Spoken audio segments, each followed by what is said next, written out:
விருத்தாசலம் அருகே வெண்கரும்பூர் கிராமத்தில் 1388 பயனாளிகளுக்கு 7,31,15,358 ரூபாய் மதிப்பில் நலத்திட்ட உதவிகளை தொழிலாளர் நலன் மற்றும் திறன் மேம்பாட்டு துறை அமைச்சர் சி.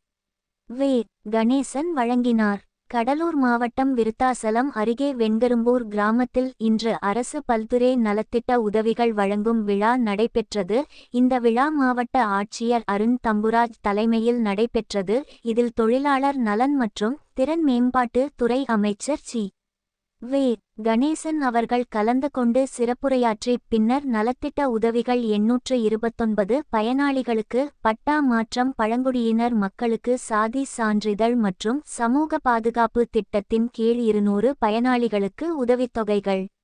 ஒருங்கிணைந்த குழந்தைகள் வளர்ச்சித் துறையினர் மூலம் 6 பயனாளிகளுக்கு கருணை அடிப்படையில் பணி நியமன ஆணையும்.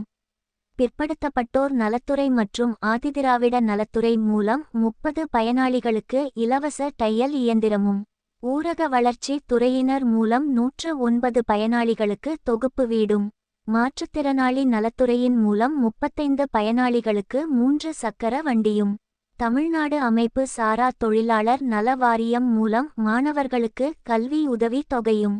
சமூக நலன் மற்றும் மகளிர் உரிமைத்துறை மூலம் முதிர்வு தொகை மற்றும் இலவச நவீன உயரக இயந்திரமும் மற்றும் இதர துறைகளின் சார்பாக பல்வேறு நலத்திட்ட உதவிகள் வழங்கினார். இதில் 1388 பயனாளிகளுக்கு 7,31,15,358 ரூபாய் மதிப்பீட்டில் நலத்திட்ட உதவிகளை வழங்கினார்.